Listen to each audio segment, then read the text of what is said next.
Well, good evening, everyone. So it's a great pleasure this evening to welcome once again Richard Valentine. Richard is an experienced educator with a background in philosophy and psychology. He's a researcher and consultant for the induction of international students in UK universities and has extensive experience leading multimedia online education platforms. He has published extensively in physics, psychology, and religious studies. He's a member of the British Psychological Society and is an occupational consultant. His latest project is a 4-volume work on a new history of Western psychology. He's already given a talk on Volume 1, and tonight he's here to give a talk on Volume 2, Shamanism and Psychology in Ancient Greece and India. Richard.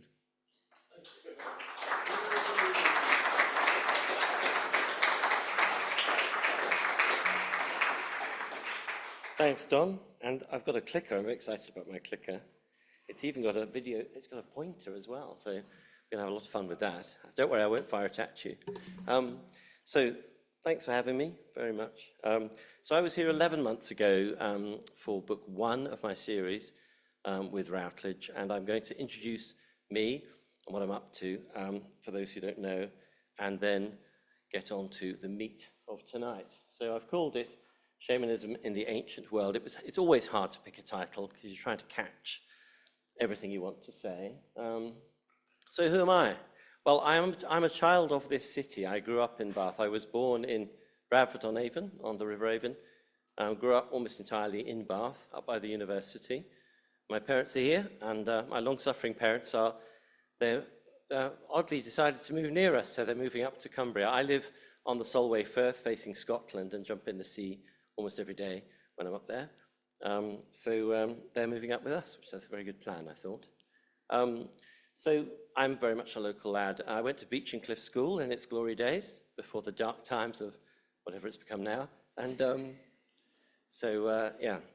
I want to encourage you to, I love doing Q&A, but I need to give you some input first. So I've been encouraged to do the whole talk first, and then we'll do Q&A. So if you have a burning question, don't stick your hand in the air, write it down. If you've got some, and grab some paper off somebody next to you if you haven't got some, or type it into your notepad on your phone or something like that. But please do hold on to your questions. There is a queue online of people watching, as many of you as are here are also watching this on live link, so they also have questions. So I want to give you plenty of time.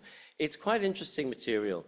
Now, as I've gone around the room and chatted to you, a lot of you are interested in the topic in itself, and some of you have come specifically because you like the title. Some of you have come because you're regulars, but you're still on your menu. So please feel free to ask me questions. I'd love to answer. And if I can't answer, I'll say, sorry, that's beyond my pay grade. So I thought there was an amusing little pastiche I've seen online. So I've told you a bit about who I am. So yes, I was a school teacher for 25 years in Bristol and London and Cumbria. And I was a physics teacher, but I spent a lot of my time in primary schools, got really interested in the psychology of learning.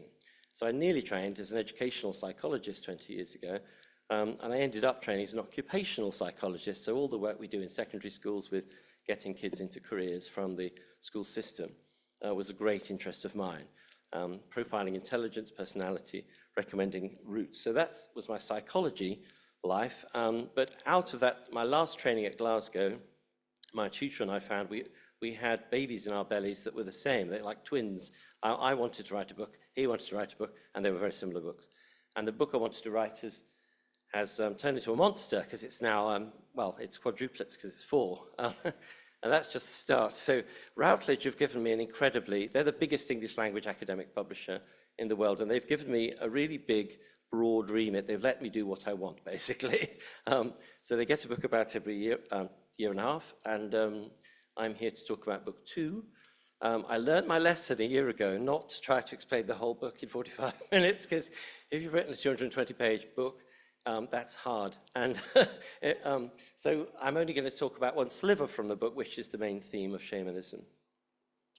So yes, I'm not him, but I just thought it was amusing, right? So book 1, The Global Origins of Psychology, to be honest, that could be the title for the first two. It covers them both, because I'm covering the global origins of psychology in 2 volumes, really. As you can, I've given you the contents blown up there. So first of all, there's the series toolkit, which I've developed, a careful deconstruction of Western history writing, what we mean by Western history, and history in the West. Same for psychology, same for culture. So we've got the basic boxes in place. A big focus last time is the climax of my toolkit, which was Ian McGilchrist's contemporary theory of psychology. He's been pumping out bestsellers for the last 11 years or so. No, more than that. And I'm in touch indirectly with Ian, but he's hard to get. He lives on Skye, writes books, and then comes down to sell books. So he's hard to reach. But in researching book 1, I was interested in media. I'll talk more about that in a moment. But of course, in ancient Iraq, you've got the invention of the cuneiform writing system about 5,000 years ago. In parallel with that, but I think independent, is the Egyptian systems, the hieratic, the hieroglyphic systems. In ancient Israel, quite early, like nearly as far back, you've got the first attempt as an alphabetic system, the Hebrew alphabet, which is where we get our ABC from originally, and the Chinese system, which is still in use, can still be read today, even in texts written 3,000-4,000 years ago. So extraordinary. So I was looking at writing systems in book 1, and if you don't mind entering my land of nerd, there's some equations that I've written out to explain myself.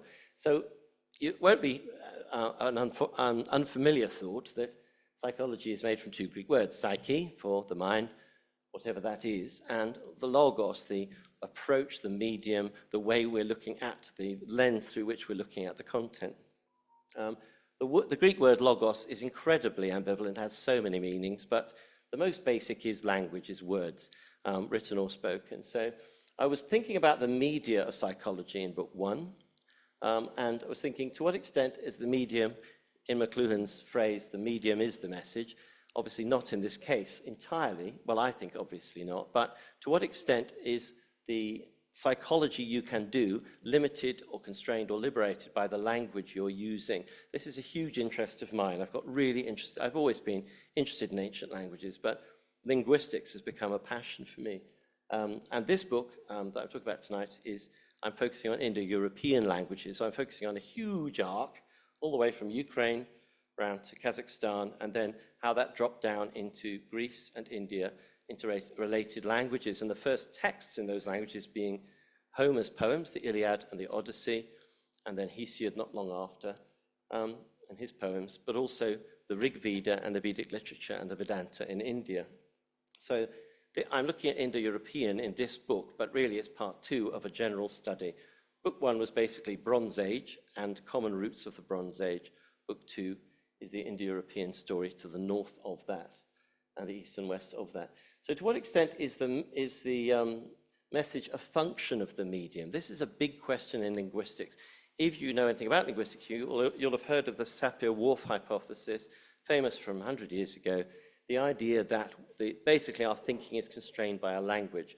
Wittgenstein famously said, the limits of my language are the limits of my world. He didn't mean the same thing by that Sapir and Whorf meant, but it's a similar thought that basically the media, the linguistics, the syntax especially of the language I'm speaking in, an Indo-European Germanic language, English, will enable certain insights into the human psyche, but it will also restrict.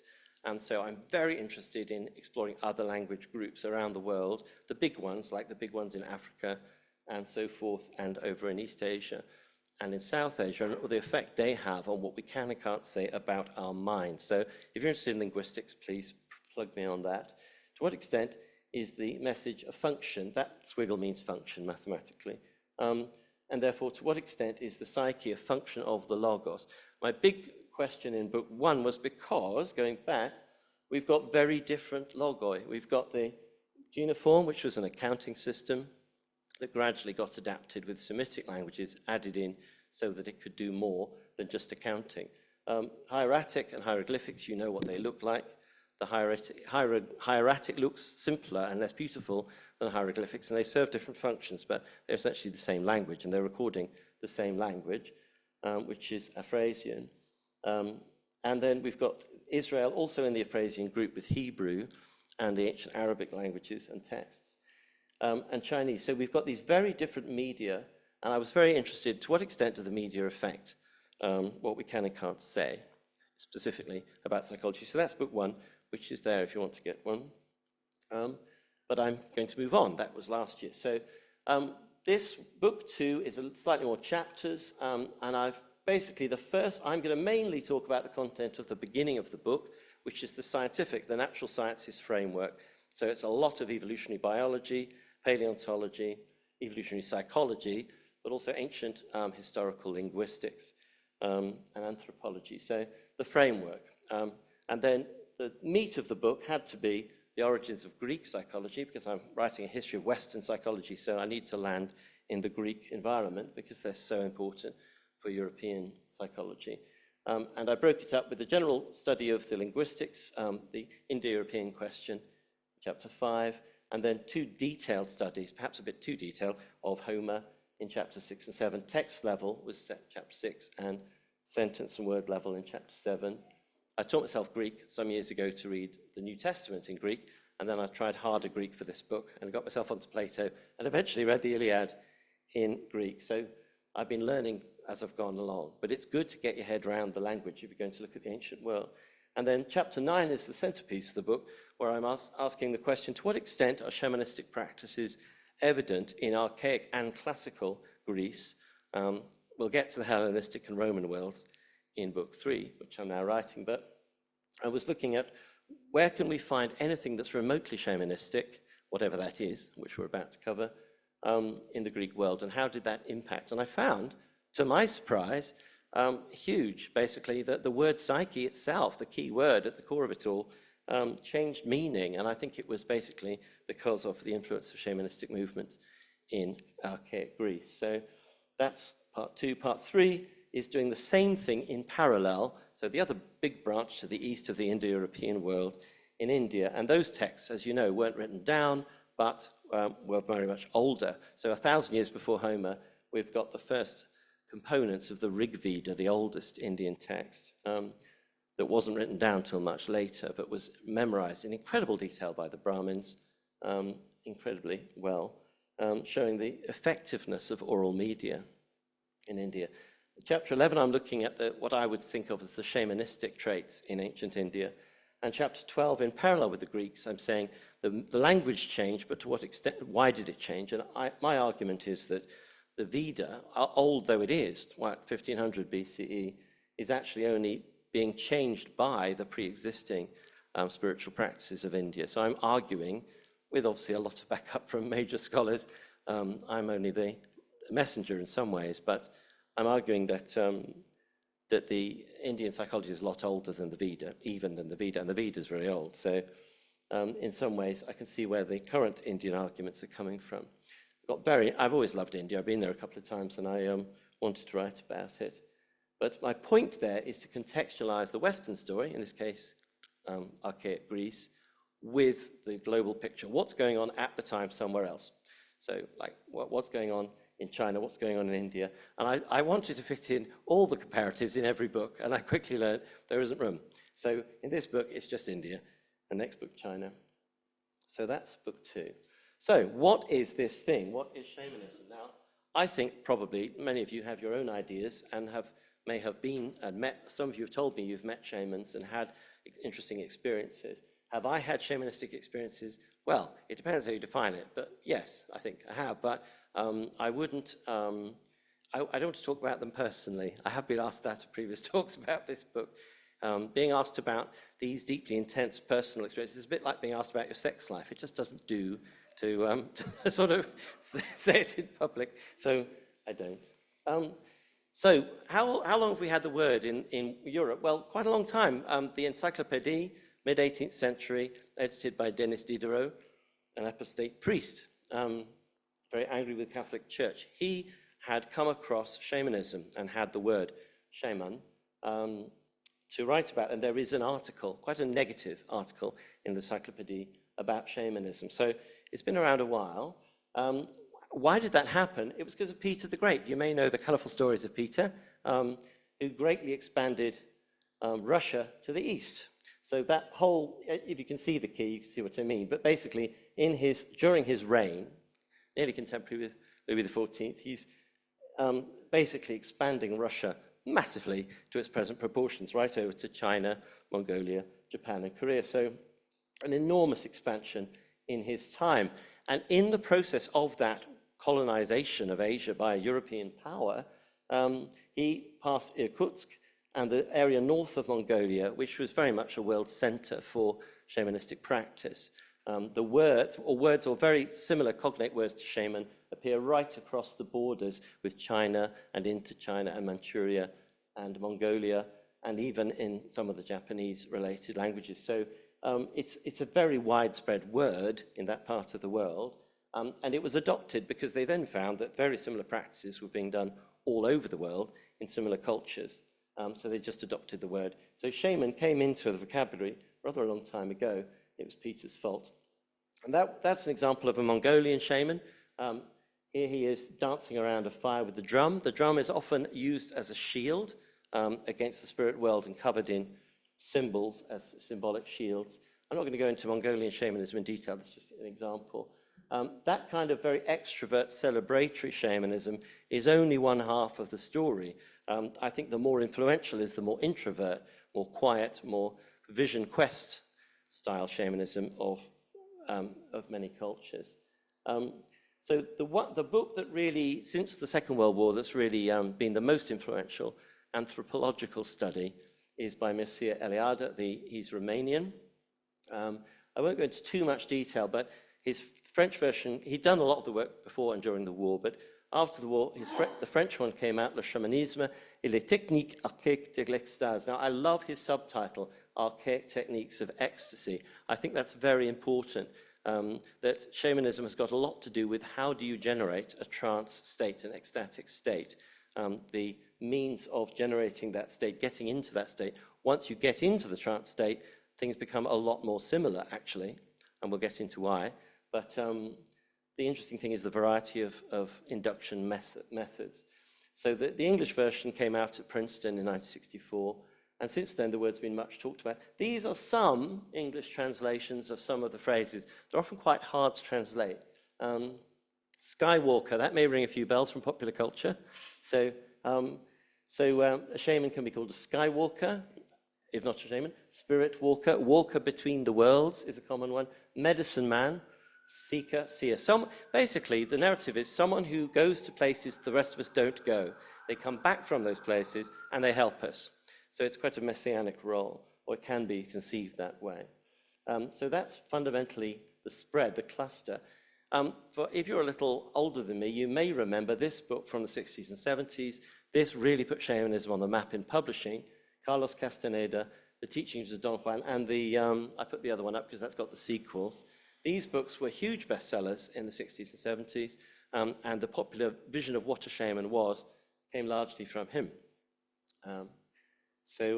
Yeah, an amusing thing about this is that Carlos Castaneda was Mexican ancestry, but writing in the States, and he presented this as his thesis, as if he'd gone out and interviewed shamans, written it down, and reported it to the university. So they awarded him, I think it was a master's, but he actually made it all up, or at least it was very legendary. It was dressed up from his research.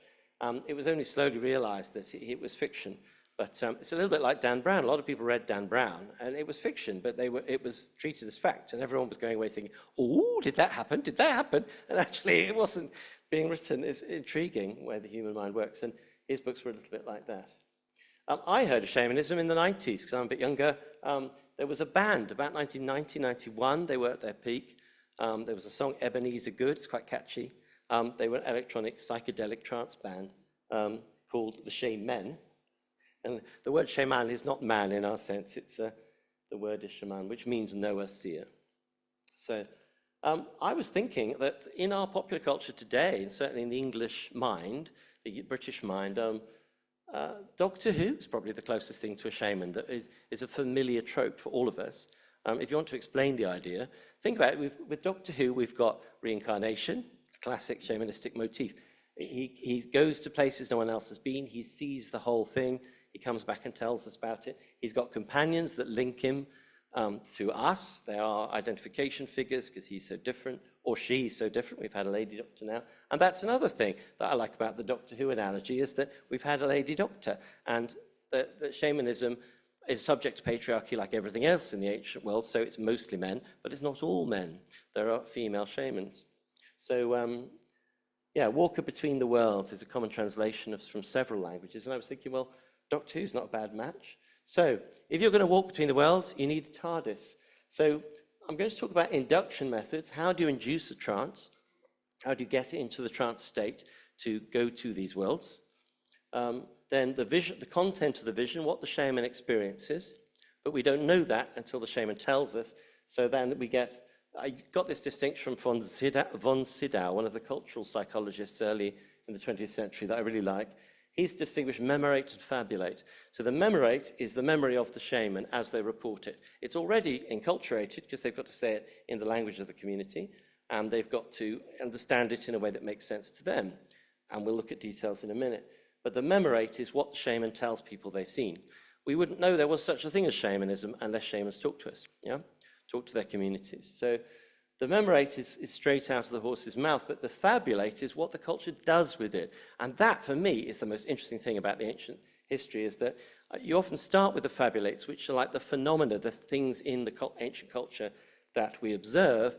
But when you dig down, it's incredible. I've been amazed how many things in the ancient world boil down to a shamanistic experience.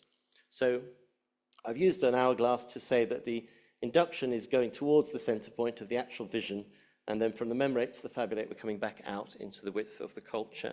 And what a culture does with a memorate, it's a bit like a dead metaphor. It can become something, no one can remember where it came from, but it came, I think, in many cases, from a shamanistic experience. I think shamanism is extremely formative in ancient culture.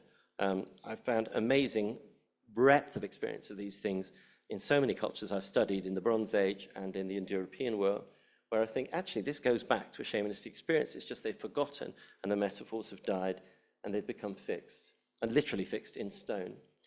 So you've got to, this is in Australia. There was a long debate after the colonization of Australia among European anthropologists.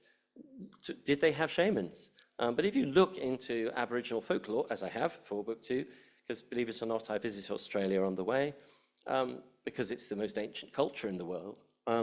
I was interested to find that the Wirinun is the most common word. Most of the Australian languages are linked, just as most Aborigines are genetically, well, all Aborigines are genetically linked.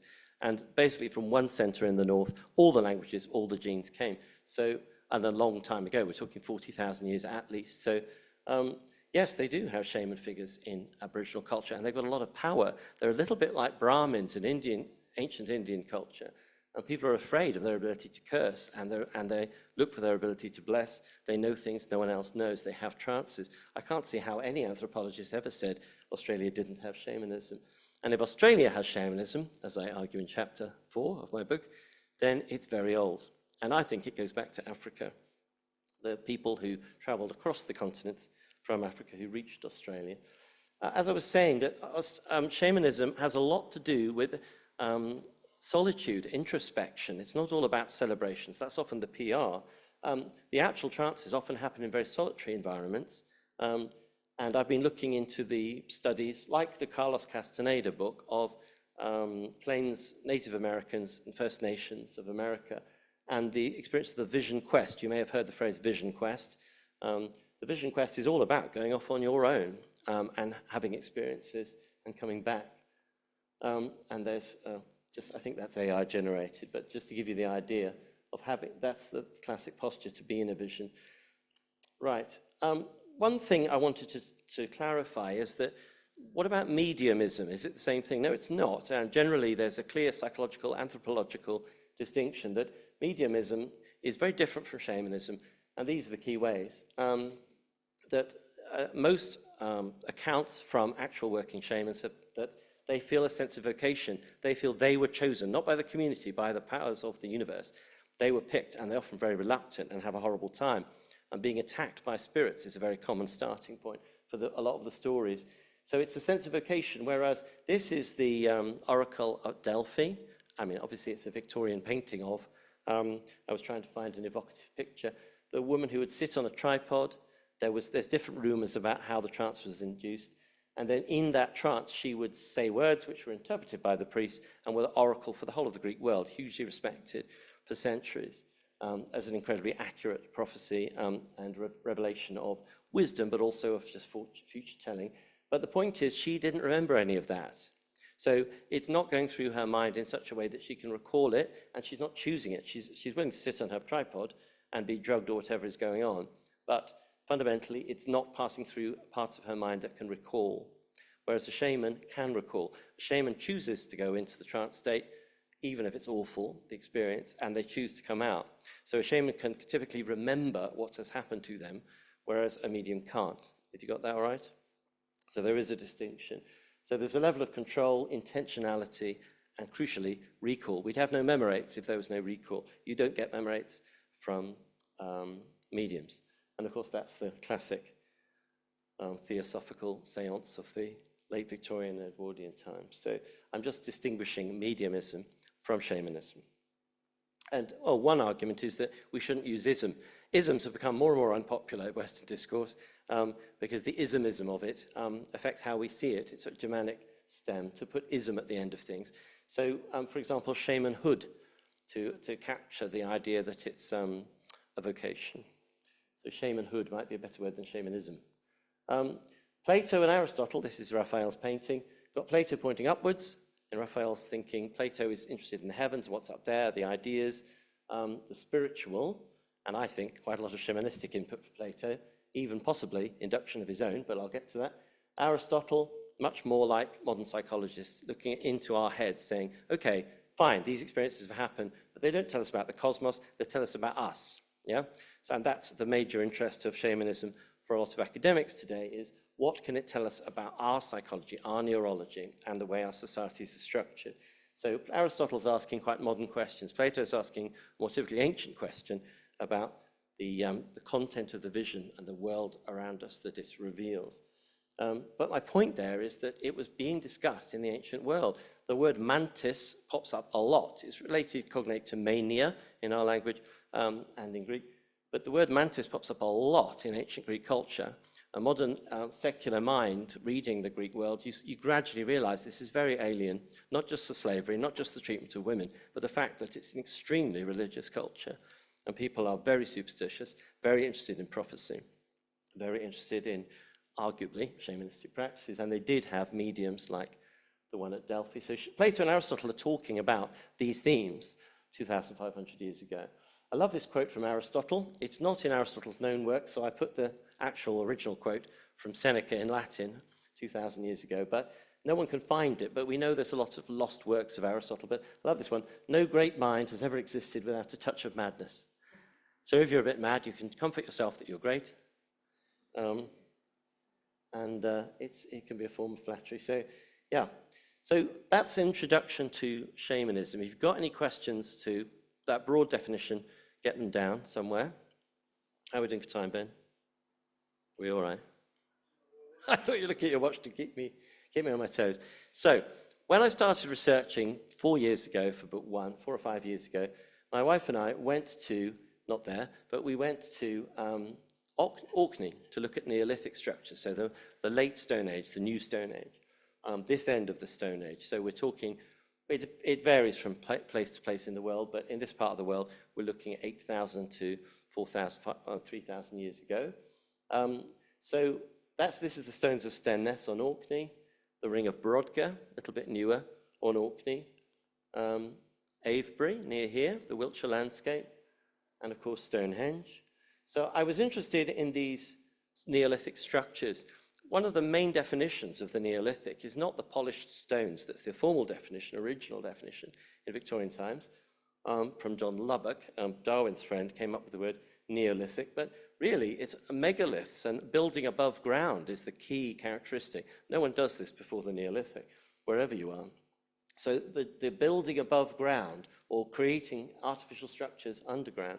This is a tomb at Newgrange in Ireland. It's on the Isle of the Dead, on the bend in the Boyne. It's nearly an island because of the curve of the bend in the river in Ireland. Newgrange is designed so the sun will come on a particular day of the year right through the temple to hit the other side, and only at that moment, and only if it's not raining, as it usually is in Ireland.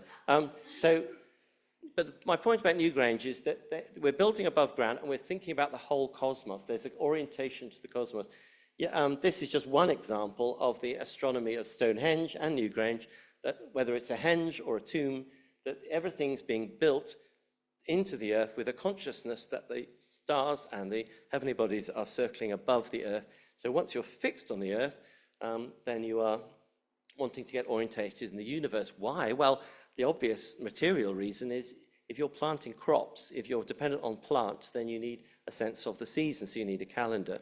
So the calendars are a crucial element, and there's been a huge growth in paleoastronomy in the last 40 years, 30 years, as people have realized it's not just the cranks that are talking about this, it's part of the Neolithic, is that almost everything is aligned to the heavens and to the Earth's orbit. This is near here also in the Wiltshire landscape, the hill at Silbury, if you come across it. Silbury Hill, that's entirely artificial. It's huge. An enormous amount of earth was brought there by the tribes of Neolithic Wessex. And this is an exceptional time when the local river flooded it, but actually there are theories that's what it was supposed to look like. Though it's supposed to be a primeval mound rising out of the waters, which is a universal symbol you will find all over the world, where the Brahmaputra and the Jumna meet in India, the Boyne Island, the island in Ireland of the Boyne.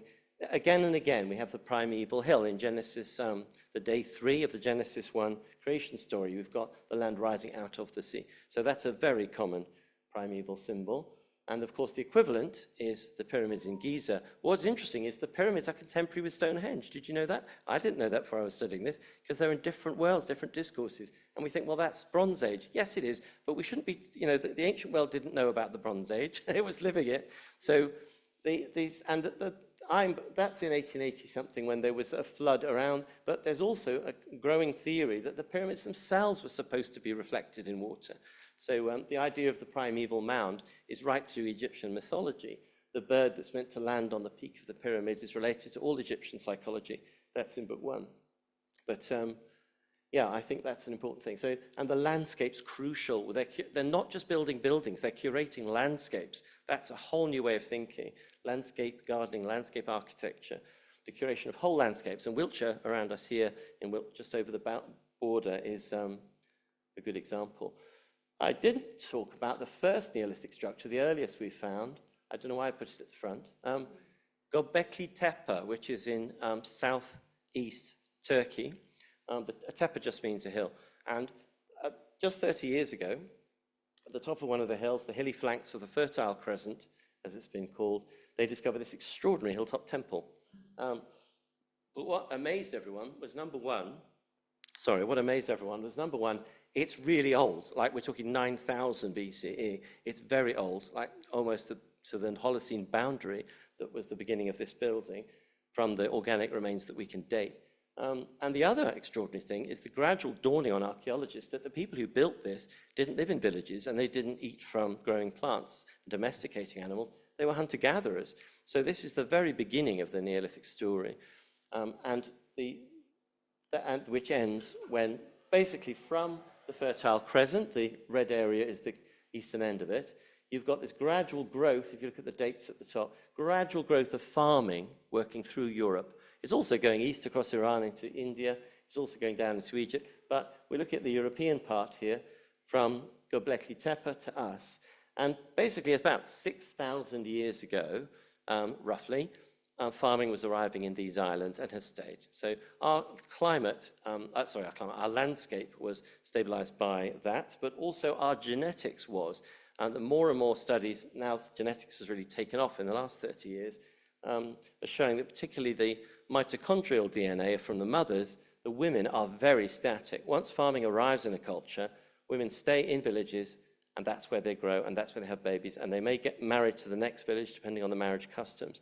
But the men are more mobile, and we know that because they've been out sowing their wild oats, and the male genetics is more diverse and less localized. But the point is that the Neolithic changed everything. And the two main things are not polishing stones. The two main things are farming and structures. So that's the Neolithic. I just want to give you a vision for what I'm talking about in all these structures that we visit. So what's that got to do with shamanism? This is where we get started. Now, while we were on Orkney in Kirkwall, I came across this book by two South African archaeologists working at the Johannesburg Institute of Rock Art. And David Lewis Williams is still alive, but retired now. And this is one of his great magnum opuses, and David Pearce is his assistant. But this is a wonderful book. It blew me away. I learned so much from this book. And this is where I got going with shamanism, because he's explaining the Neolithic data using shamanism. So I hope that's got your taste buds wetted. That's David. And that's cave art, which we'll get to. So he's saying that Neolithic structures are, in the Old Latin, the explicandum, the thing to be explained. Why are they there? And why are they so similar around the world in so many settings? And he thinks that Neolithic shamanism, so late Stone Age shamanism, is the explicans. Explicans is the explanation. So what I'm going to look at is why. Here's how, as they say in American newspapers. So here's Newgrange on the Boyne in Ireland. It's the biggest and most impressive of the surviving Neolithic tombs. Again, roughly contemporary with Stonehenge. And at the entrance of Newgrange, you get all these wiggly spirals at the entrance gate. Interesting. Hold on to that thought. Spirals at the entrance. As you go through the passage, and remember, now it's open to the public, so we could just pay and walk in, but and look at it with our conscious analytical minds. That's not, of course, how it was used when it was built. We know that from many comparisons and from some of the data.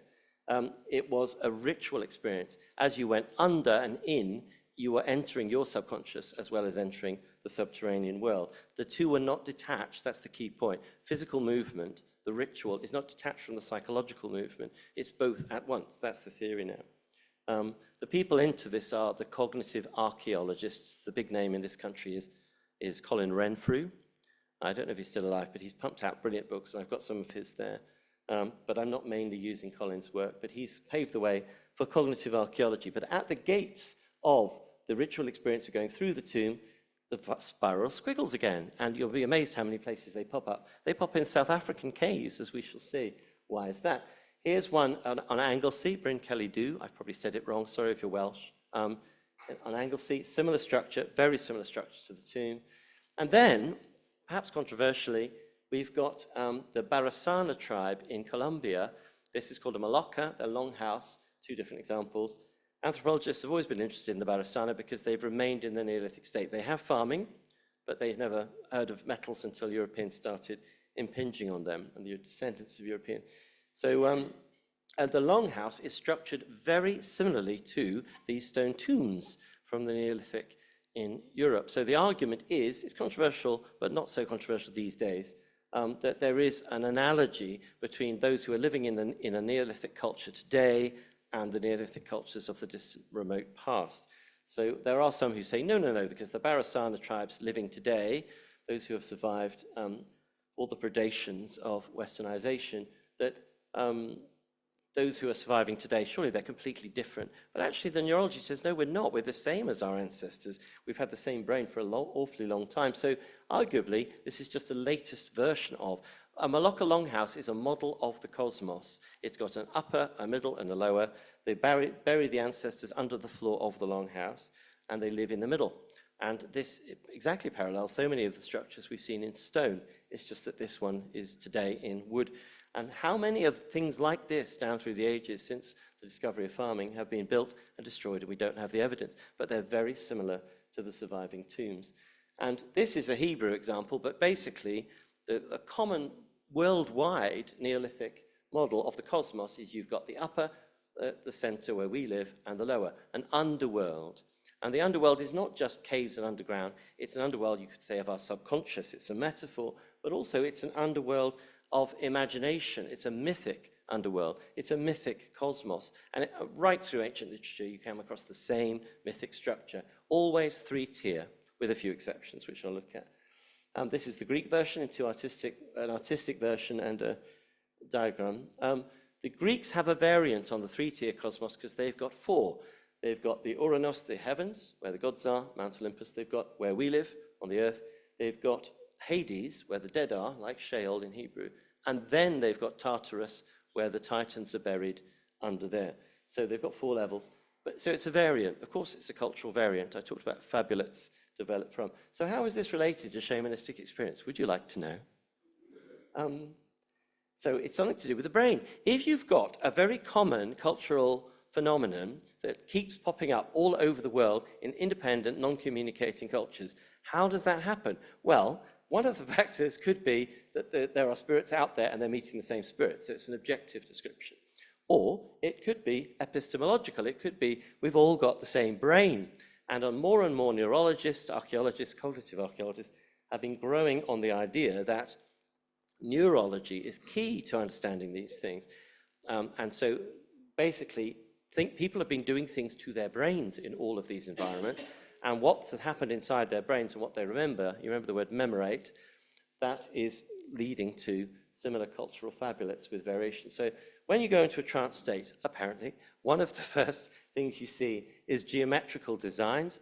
We often, if you're a typical shamanistic trance, you're fully awake. So you know you're talking like I'm talking now to yourself. You can, even to others, you can see this, but you are also fully conscious of it. It's like your brain's flipped over. The talky analytical bit and whatever this bit is are both happening at once.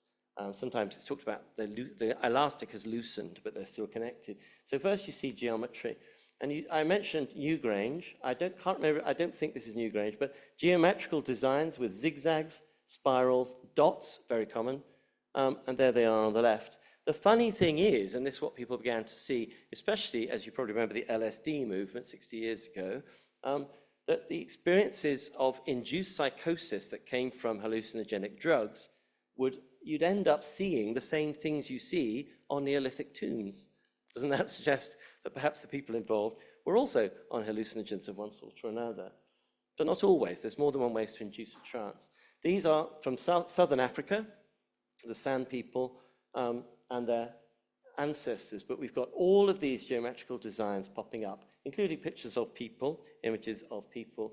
This is all remembered and recorded on a cave wall. This is after the experience, not during the experience, but the geometry is the first stage of trance. Then there's a middle stage where you began to dress what you're seeing in an interpretive framework that you bring with you. So that varies from culture to culture. A very common experience is the vortex or the tunnel. People who've had near-death experiences often report this, but also those who have experienced a trance of this kind they'll often remember going through a tunnel. In some cultures, it pops up as an underwater drowning experience. Others, it's more like a caving experience. But the going through a tunnel is extremely common, and you'll have heard of that one. Flight is another very common one. It was hard to find a good picture of flight. I didn't want to bloke because I wanted to say some of them were women, but this is evocative because there's a mountain underneath him. The experience most of us have had flight dreams at one time or another, or perhaps it's just me. But the experience of the vortex going through something that's apparently under, and the experience of flight, and you begin to see where this is going with Neolithic cosmology, that once you remember having experienced being above, and you remember having experienced being below, and you've got the waking life where you live now, and you're talking about it afterwards, then you start to think in 3 tiers. And that's a major theory, certainly David Lewis Williams' theory of what's going on. The 3-tier cosmos is so pervasive worldwide in Neolithic cultures because they've had the same experiences. They've had the experience of flight, the hallucination of going underground, and they've turned that into a 3-tier cosmos. Further along, I mentioned the word psychosis several times. Shamanism involves induced psychosis, voluntary psychosis. But this is involuntary psychosis, and again, the similarities are remarkable. Those who suffer from schizophrenia and other psychotic illnesses who've been asked to draw what they remember seeing, or what they've just seen, or what they're seeing now, most frighteningly, this is the sort of thing that comes up. And it's the 3rd stage of trance where you start to see usually living things. It's slightly disturbing, isn't it? This is, again, a painting by someone with schizophrenia, showing what it looks like for them and how they lose control of their perception. This is not just, and there's another one, this is a schizophrenic one. This is from someone who's had a vision and is trying to reproduce electronically what it looked like. So, pretty way out man, isn't it? So this is a Mexican picture of someone who's been through a similar experience, in this case on a drug, and this is what they remember seeing. The hallucinations often involve humans and animals at the third and deepest stage of trance. Now, one thing that a connection I've made, well, no, David Lewis Williams made, and I'm riffing on it, is Plato. In Plato's Republic, book 7, the core of the book, he talks about a ladder. He calls it, it's often called the parable of the line, between mere imagination, which is for Plato officially bad, and then perception, where we're doing science with our senses, and then so much better is mathematics, where we're thinking pure thoughts abstracted from any sensory reality, and the top is intellectual intuition. So for Plato, it's a ladder. But as has been pointed out, if you put his ladder on the side, what Plato is saying, is giving us, is a spectrum of consciousness. He's moving from myth on the far left to intellectual analytical thought on the right. And the point is, Plato is explicitly prejudicial and biased. He's saying, I like the stuff on the right. It's better if you're really reaching your core if you're doing geometry. That's the real you, yeah? And whereas if you're just painting pictures and pictures of pictures, then you're a baby and you've not grown up yet, yeah? So, but of course, Plato is, as you probably know, not in good faith, because he's inventing myths all the time. While telling us myths really bad, he engages relentlessly in myth. In some ways, it's a bit as if Donald Trump did an executive order saying no more abusive tweets. You know, Plato is saying stop doing what I'm doing because it's not allowed. So, but the point is that even Plato, I mentioned in my introduction that Plato and Aristotle are talking about related phenomena. Plato is talking about the spectrum of consciousness: induction, vision, memorate, fabulate. Right. I've talked about book. Why is that there? Here we go. The paleo, right, I'm going to go back further. How are we doing for time? Oops. I need to cover this. Thank you. If you're enjoying it, I'll keep going. So the paleo-shamanic hypothesis. So in book 1, I was looking at the Neolithic. Oh, that's why I showed you book 1. But David takes it much further. In fact, his magnum opus is an earlier book, The Mind in the Cave. He gets the idea from the cave in the mind in Plato, but basically he was looking at the cave paintings of Palaeolithic Europe. So we're looking well before the Neolithic. We're looking 30,000 years ago, 20 to 40,000 years ago. They're huge. I mean, in the slow timescales of then, the huge efflorescence, the huge growth of cave art all over. In those days, people didn't build caves. They found natural caves and they went down into those, but they still represented entering our subconscious. This is from Altamira in Spain, one of the most famous caves. An extraordinary, I mean, when you see these live, apparently, which I've not, they look extraordinary. They absolutely pervade your mind. They're amazing pictures. It's very accurate. It's a good piece of art. I think this is from Chauvet, though it might be South Africa. I've lost track of which cave is which, quite frankly, since I did the slides. But you get the same patterns. Amazingly realistic pictures of animals, and it's to do with hunting. And there is a shaman, probably. Now, his head's exploding. He's got one eye in the middle of his head, yeah? It's quite evocative, I think, of what we're talking about, the trance experience. And he's trying to write down what he would, looking down at himself or herself in the trance state. I love that one. The most famous, probably in Europe, is at Trois Frères in southern France. You've got this picture, which is hard to interpret. So the most famous interpretation is this one. Basically, it's a man turning into a deer or a deer turning into a man.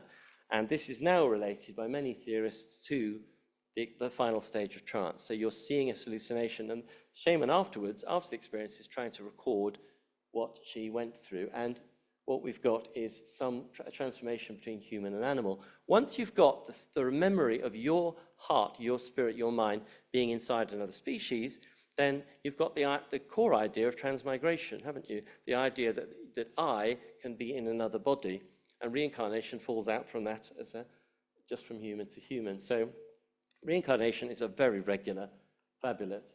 The oldest statue in the world is from Hohenstein. I can't remember the other half of the word. You'll know it. Some of you will know it. But this is the Lion Man. Estimates vary from 28,000 years ago to 40,000 years ago. It's very old. We can date it because it's in bone. And carbon dating works that far back, just about. And that's probably like the, sorry, this guy's called the sorcerer, usually, the social. This is probably a shamanistic fabulous. Someone is recording what it's like to be half human, half lion. The Barasana shaman will often imagine themselves in the lead predator in each realm. So they'll remember being a condor, is what they will talk about, when actually they've just had a flight hallucination. And they'll remember being an anaconda, and that's their underwater hallucination. And they'll remember being a jaguar, which is the surface hallucination. It's now pretty much confirmed by the genetics that Darwin was right with his initial proposal that we started in Africa. The Leakeys, you probably know, have been busy with that one since the 60s, but the genetics is pretty much shown because if you don't have pure African ancestry going back many millennia, then you've got some Neanderthal or some Denisovan in your genome. We all have. So unless you're black African, you've got an admixture of hominins who were outside of Africa. There was some interbreeding. So that pretty much confirms that Africa is the source. Of course, I've been looking at cave art in Europe, the left-hand arrow, but there's also all the other big migrations. I talked about Australia, and if Australia has shamanism, then it probably comes from Africa. So we're looking at least 50,000, probably 100,000 years ago.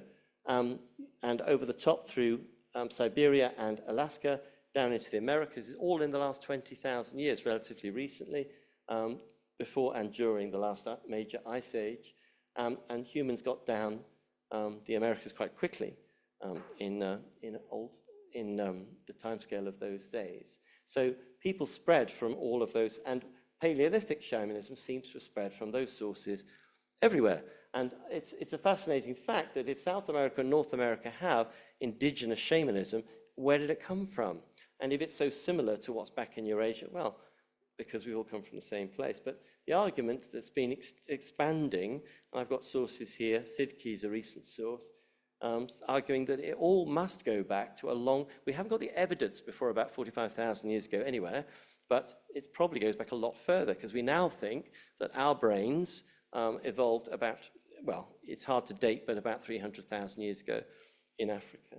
We were evolving down in Africa, while the Neanderthals and Denisovans were evolving adaptations in Eurasia to the cold, to the lack of light. But the human brain, as we now know it, that we all have, is an African invention. As I was saying, the Australian shamanism goes back to Africa. And these are very much an imaginary picture of what it might have looked like, because we don't know. This is an East African. So, the same brain, this is a very simplistic diagram of left and right brain, which I said I wasn't going to talk about much tonight.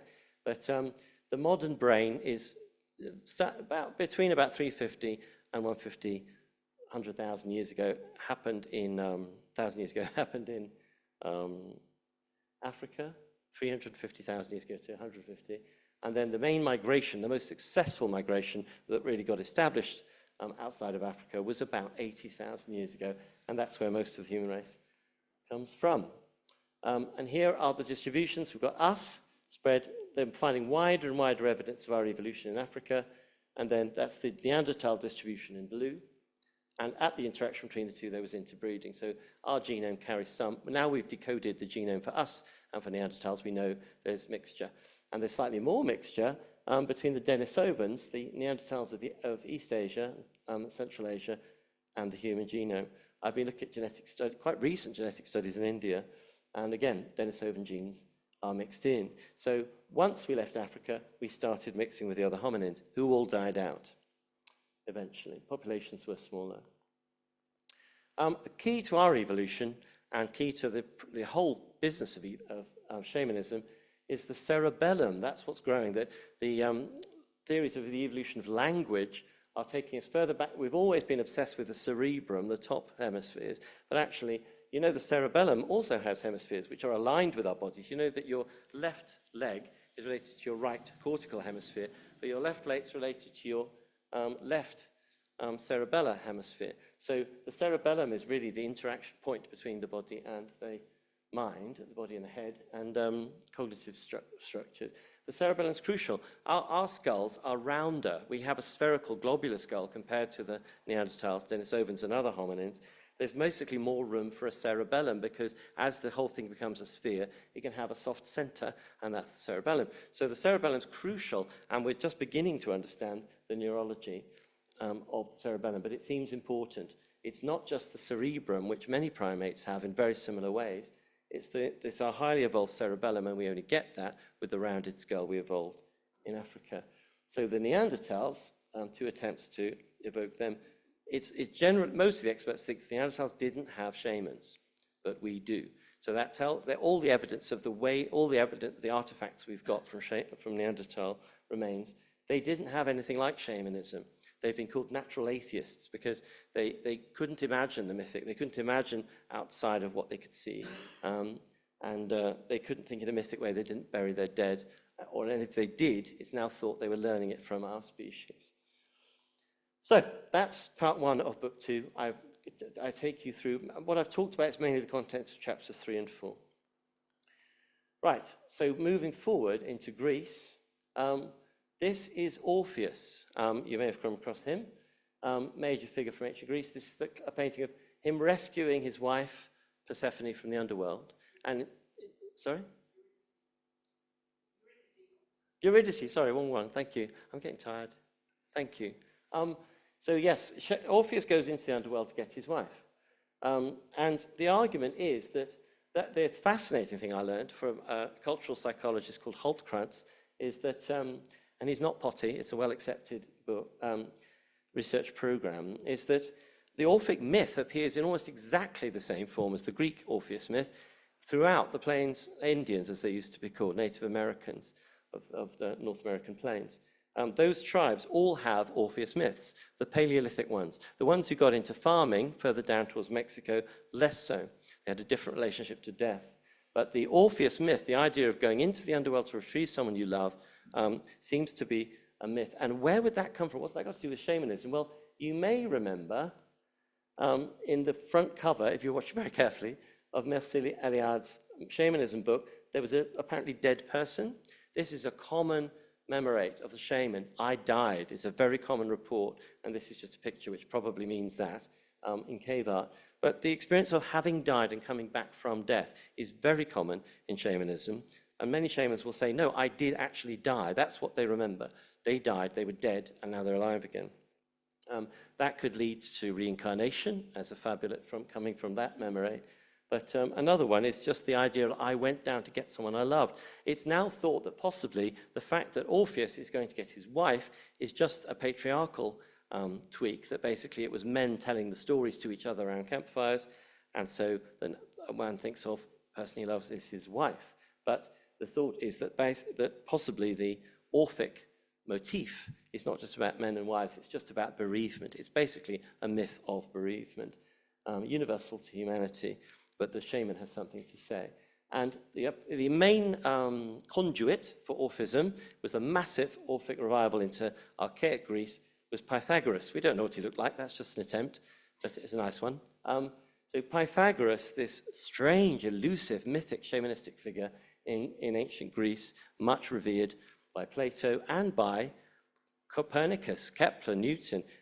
It's an incredibly influential figure and motif, a mythic figure in Western history. Pythagoras ticks many of the boxes for shamanism. So if there's a conduit, it's him. There's also a poet called Empedocles, you may have heard of, who was into Pythagoras, but later, closer to Plato. Empedocles and Pythagoras are very highly shamanistic figures, but writing books, or at least their followers are. Again, induction vision. I'm trying to hurry up because I'm late. But that's a more introspective hallucination system in Pythagorean movement. I also looked at the cult of Dionysus, the god of wine. He's the big disruptor, the sort of Loki figure in Greek mythology. And one of the fascinating facts about the Dionysian movement was made famous, by Euripides, the playwright, in his last and arguably greatest play, the Bacchae, where the women, the maenads, have all been driven mad by the experience of being possessed in some sense or other. and they go off into the mountains. And when the King Pentheus, who doesn't believe, follows them into the mountains, they rip him to pieces. So that's, the dismemberment motif is a shocking climax to Euripides' play.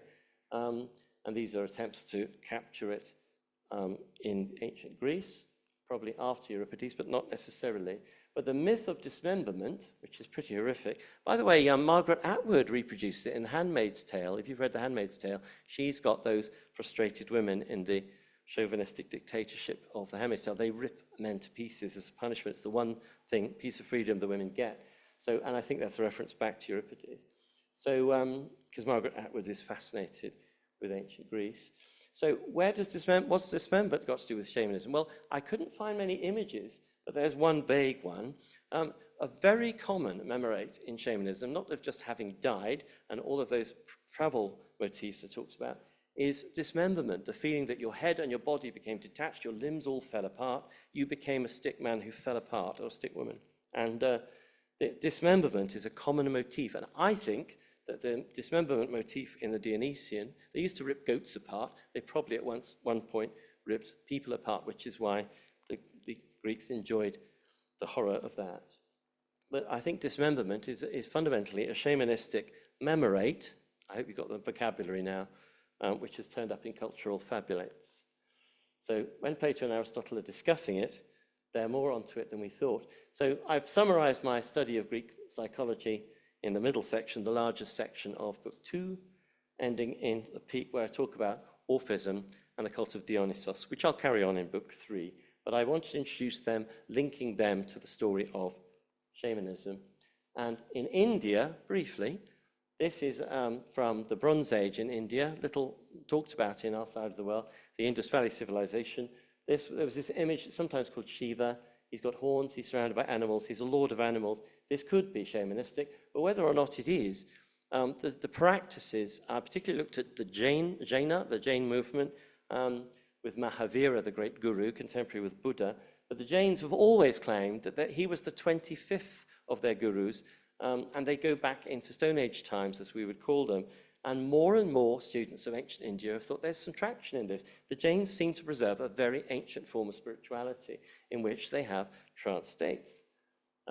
This is a yogic practitioner from more Hindu, Vedic, and these are all, we think Buddhist, this is Jain. These are all Jain images. That's a Jain bronze, and that is actually, I think, a Buddha. That's definitely a Buddha. So Buddha and Mahavira are both talking, and this is a giant Buddha statue, I'm nearly there. The point is that I think they are particularly advanced, Buddhism and Jainism, but especially Buddhism, emerged as a particularly advanced technology of the same thing shamans had always been doing. Because I mentioned the Palaeolithic to the Neolithic, you have a change of the economic basis of the society. The whole structure on which all the culture is built shifts when you start domesticating animals and plants in the Neolithic. Well, with the Bronze Age, with the Iron Age, you've got more changes to the economic basis of the society, which affect everything. And arguably, shamanism has evolved through all of these phases of human history. And in chapter 11, I deal with Indian shamanism and the arguments for and against it from Indian sources. I generally use Indian scholars for India. I'll skip China, it's Lao Tzu, but we're late.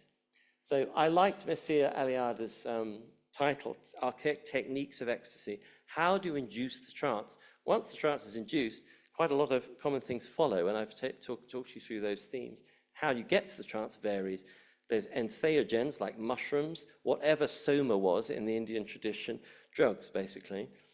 We know Mexican shamanism definitely involves drugs. Most of the South American ones do. Why? Because they've got jungles around them. They've got the ability to grow they can find the hallucinogens.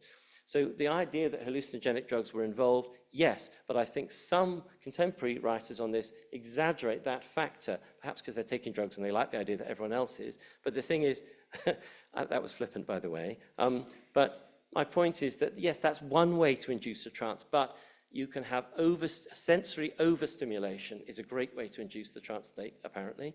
Sensory understimulation, sensory deprivation, being underground, being alone. These are ways, being very cold can induce these states. So they can be extrovert, introvert. There are different ways it can happen. So my final metaphor is a tree that Neolithic shamanism could be thought of as the trunk that many parts of human culture today have passed through at some point before their Bronze and Iron Age equivalents. The roots, and the argument is how deep do the roots go, is Palaeolithic shamanism, going much, much further back, perhaps towards the speciation boundary in Africa. It's hard because it's not evidence, so it's mostly inference. But I'm getting more and more persuaded by the experts who are persuaded that it's that old. It's basically as soon as human beings became human beings, shamanism of some sort appeared. And Australia is the best evidence, I think. But Paleolithic, Neolithic, and then through the Bronze Age, you've got the massive bifurcation into many different cultural forms: India, Europe, China, Africa, and so forth. But they're all branches off the same trunk. So that's it.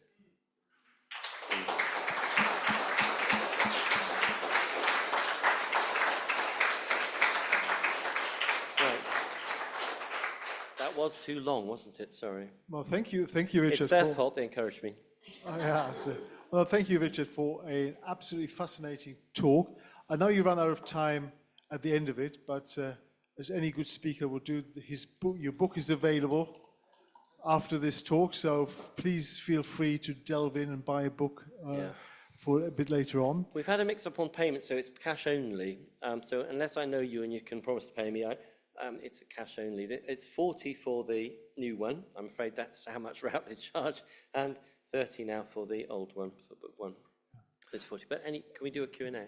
Yeah, we're doing the Q&A now. I think what is fascinating is that there seems to be a yearning in the human mind for going beyond the world in which we currently live, which is obviously what shamanism to some extent is about. And what is even more interesting is that once you're into that kind of state of mind, the world is carved up differently. Everything seems to melt into one thing. It's, we're not restricted from the paradigms that we've created. So it's really interesting.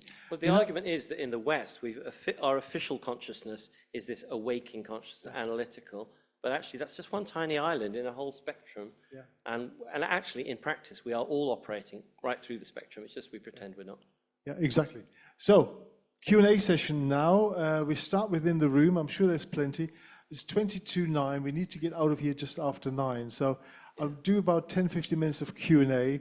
And then, Richard, if you've got your £40 in your pocket, or you can write an IOU to Richard. Or just buy some. We'll leave some time for that as well. So who would like to start in the room with the first question? Oh, go on. Some of you have been scribbling. Oh, there's a gentleman in the front row. Let me just pass it over. And just for everybody, if it could be a one-sentence question with no more than one subclause, because normally, otherwise we could be here for a long time. Non-hallucinogenic trance state induction, could you give a tiny bit more on sort of practice? So you mentioned sensory deprivation or over? Yeah. Well, yeah, you've got to be wanting to go that way. I mean, and some people are more disposed this way than others. Their temperament is a factor, and most of the writers and practitioners will say so. So some people struggle to get into these states, and others find it very easy. But non-hallucinogenic, well, one of them is sensory deprivation. They think that in the Paleolithic cave environments, it's very hard to get to the bottom of these cave systems in France and Spain, and you're cold. Yeah, it's cold. So going down there, being alone in these tiny spaces with no light. Remember, they didn't have torches except, oil-based torches. So that's all out. You've got complete sensory deprivation, and you're cold. And in those situations, which you may need rescuing from, provided there isn't a bear down there, you can be very still. That's surprisingly difficult to get to. So sensory deprivation can induce this. Another is rhythm. You saw the Mongolian shaman with his big drum. Rhythmic movement, and this is a more extrovert collective induction process, but rhythm can be very effective. I mean, I mentioned Shaman, the group, they were trying to riff on that idea. But rhythm can be very effective. Plato and Aristotle are obsessed, especially Plato and his friends, are obsessed with the different rhythms of Greek music and how they can induce different mental states. So music, rhythm, sensory deprivation, there's some examples. There's a lot more. Okay, any more questions in the room? Could you pass it?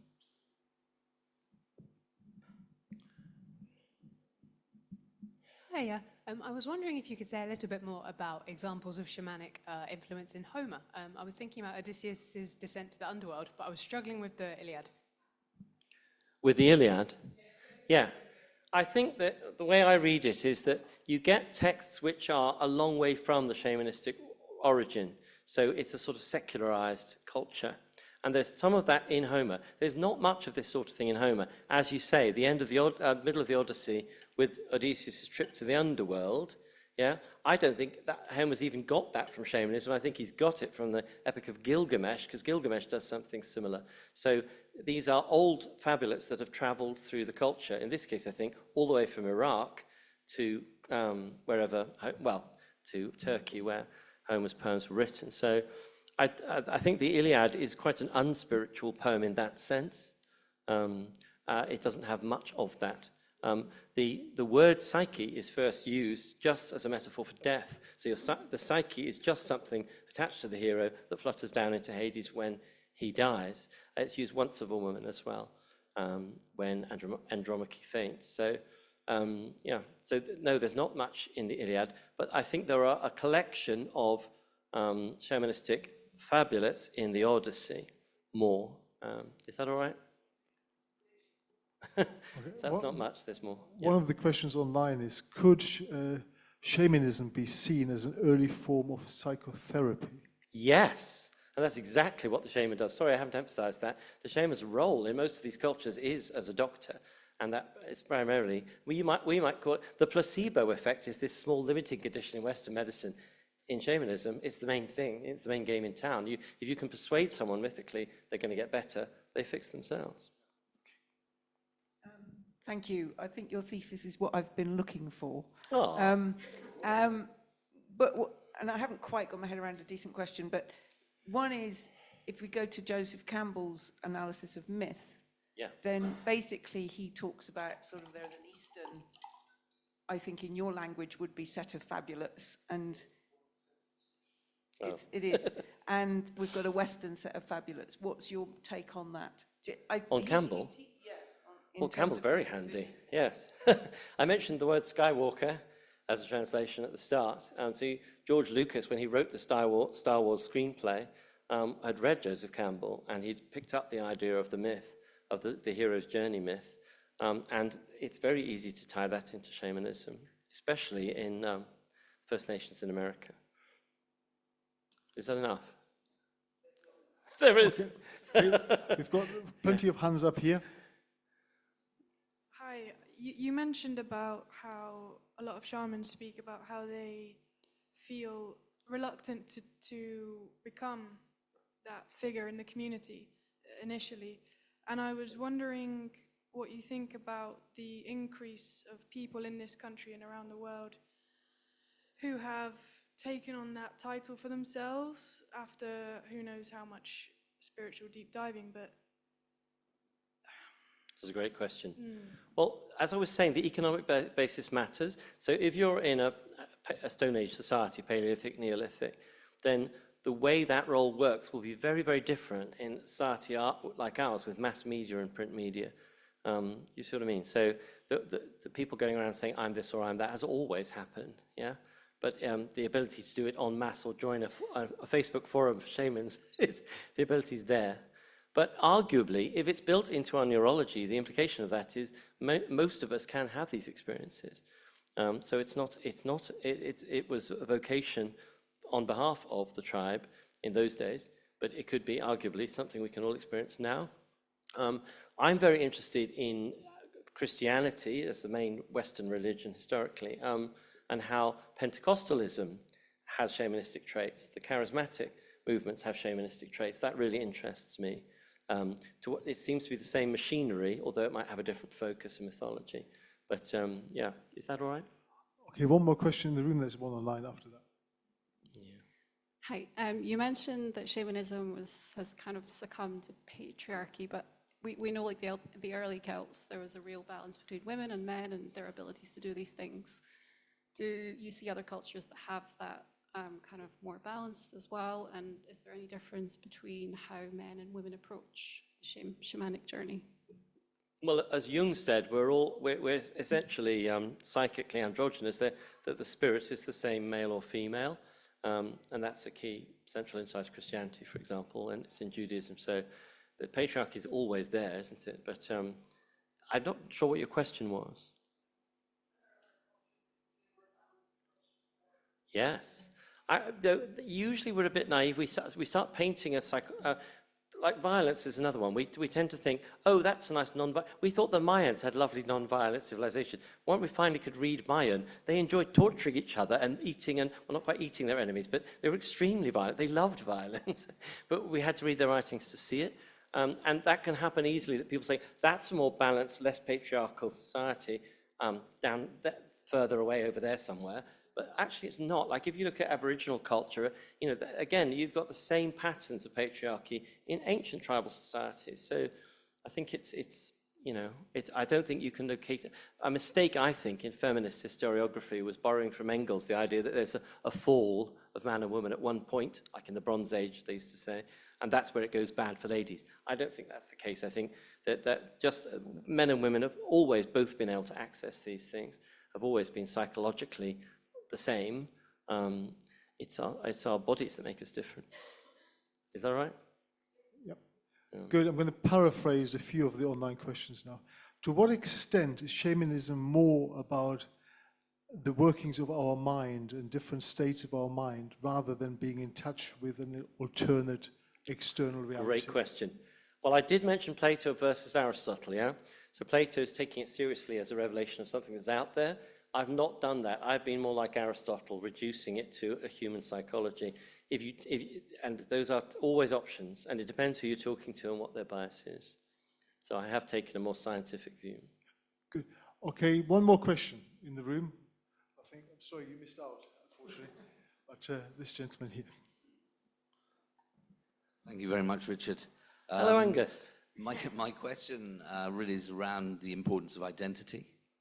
And how this shamanism challenges identity, and how the Western mind has fought against that. And the importance of the shaman is the challenge to the sort of restricted identity that we turn around.